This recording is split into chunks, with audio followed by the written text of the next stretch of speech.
More than $3.5 million in the hole. Mayor Tiffany Henyard is accused of misusing money, and today she's being as relates to with credit cards. As you heard me speak today in my board meeting about, I do not handle that. Some of those charges are for you, though. No, sir. You didn't go to Las Vegas? What is that? No comment. You don't know if you were in Las Vegas? Of course I do. Did you fly first class to Las Vegas?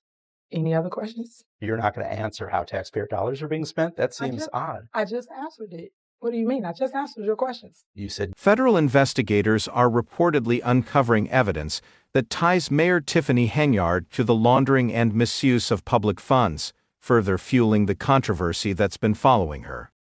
Back in April, FBI agents served a subpoena to Henyard at the Thornton Township Hall, requesting documents and business records from the embattled mayor of Chicago. Henyard, who refers to herself as a super mayor, now finds herself at the center of a criminal investigation. Financial reports from both her roles, mayor of Dolton and supervisor of Thornton Township, reveal troubling details, with Henyard facing charges for using taxpayer money for personal gain. This includes paying for a police security detail and funding extravagant vacations. Could this new evidence be the turning point for Henyard's potential imprisonment? Let's dive into the specifics of what's at stake. Police Chief of Dolton has been charged with bankruptcy fraud. Lee Lacy is accused of filing misleading statements in his 2019 bankruptcy case. Lacy is a close ally of Dolton Mayor Tiffany Henyard. He's actually the second top aide to Henyard to face federal bankruptcy fraud charges. In a dramatic new development, federal charges have now been filed against Lee Lacy, the deputy police chief and a close ally of the embattled Mayor Tiffany Henyard. Since her election in 2021, Lacy has been one of Henyard's most loyal supporters, but now he's facing an indictment on bankruptcy fraud charges. He's accused of hiding assets and income to Dodge, paying a settlement from a past lawsuit, and deceiving creditors. Lacy's attorney claims these charges are an attempt to pressure him into turning on the troubled mayor. This only adds fuel to the fire surrounding Henyard's already turbulent time in office. Lacy, a key figure in her inner circle, was placed on administrative leave by the township's board last week due to disagreements over Henyard's leadership. However, reports suggest he's been ignoring the board's orders and continuing to show up for work. Some believe Lacy could be the tipping point in unraveling Henyard's political career, with speculation that he might have crucial evidence to back up the numerous accusations against her, particularly the misuse of public funds. If Lacy decides to cooperate, it could be a devastating blow to Henyard, potentially confirming the allegations that she's been using taxpayer money for personal gain. So stop playing these silly games, board of trustees, and putting people's lives in jail. Do what you want. But anything after this is insubordination. I'm going to remember this, because at the end of the day, I told you, you guys don't run the day to day. Despite the mounting pressure from every direction, Lacy remains fiercely loyal to Mayor Tiffany Henyard. His attorney has publicly defended this stance, claiming that the real goal of the federal investigation is to manipulate Lacy into turning on Henyard. According to Lacy's lawyer, authorities are targeting key figures within the village, hoping to sway someone into betraying the mayor. But Lacy seems unshaken in his commitment to Henyard, almost like a loyal guard dog. However, recent events suggest a shift in the narrative. There's growing speculation that the federal government may already have critical evidence connecting Mayor Tiffany Henyard to serious misconduct. If you're not following this story, you're missing a wild ride. Prepare for an exciting journey into the murky world of politics, power struggles, and personal vendettas.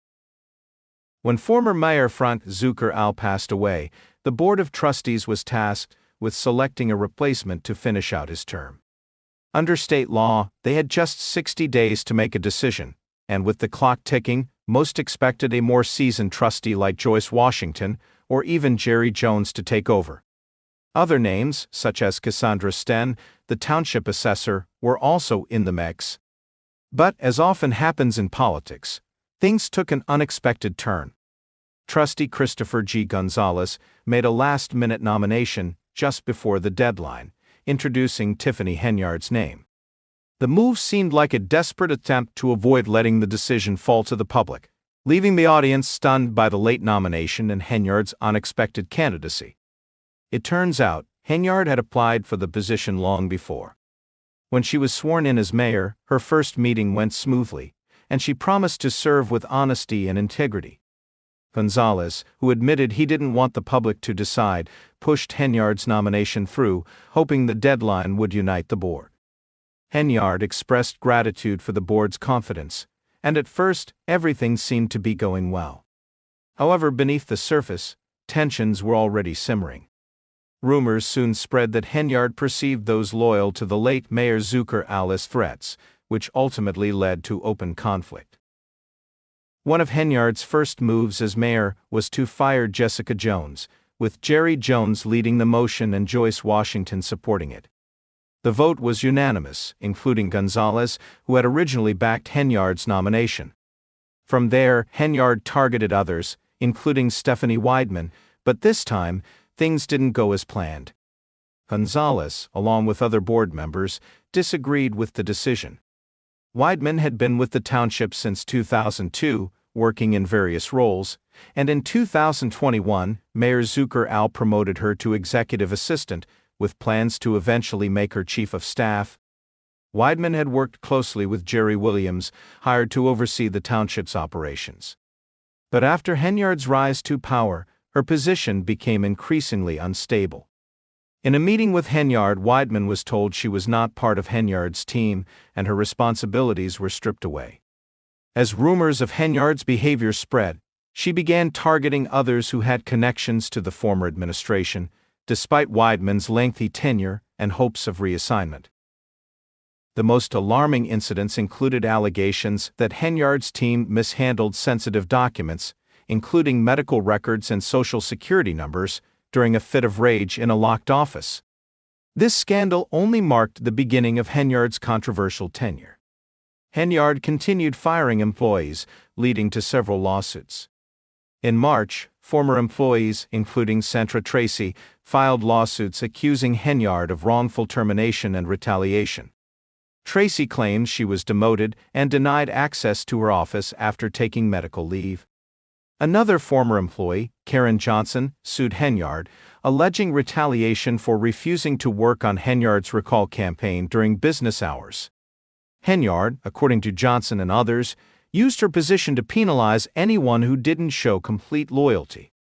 Henyard also faced multiple lawsuits from Samisha Williams, a former trustee candidate, who claimed that after Henyard survived a recall referendum, she ignored public data requests and instructed officials to disregard them. Amidst these legal battles and mounting concerns about Henyard's financial management, a shocking revelation emerged. Henyard and her associates had spent over $122,000 on travel expenses in a single year. This included first-class flights, upscale hotel stays, and extravagant trips. One to Las Vegas alone cost taxpayers over $26,000, and, even more troubling, Henyard had spent $133,000 and at the Marriott Marquis in New York City, and nearly $1 million at the Four Seasons in Atlanta. This is a staggering amount, especially for a village already in financial trouble. These lavish expenditures led many to question Henyard's priorities. Was she more interested in luxury than serving her constituents? Adding to the controversy, concerns arose over the high salaries of Henyard's associates, with some racking up $900,000 and in just 2 years, far beyond the norm for such positions. The most egregious misuse of public resources involved using Dalton police officers for her personal security. In a village already stretched thin in terms of law enforcement, critics argue that this was a blatant abuse of power. As the FBI closed in, investigations into Henyard's administration focused on possible misconduct and the misuse of taxpayer funds. To make matters worse, former Chicago Mayor Lori Lightfoot was brought in to lead a separate investigation into Henyard's leadership. Lightfoot's findings painted a grim picture, revealing that the village was facing over $3.05 million in debt, with credit card spending spiraling out of control. Henyard, who once believed she had the power to control it all, failed to consider the taxpayers funding her lavish lifestyle. So, what do you think? How will Mayor Tiffany Henyard's story end, and will Lacy remain loyal to the bitter end? Drop your thoughts in the comments below, as we await the next chapter of this unfolding saga. Don't forget to like, subscribe, and check out our other videos for more updates. Your support helps us bring you the latest stories and in-depth coverage. Stay tuned, and we'll see you next time on Visual Vortex.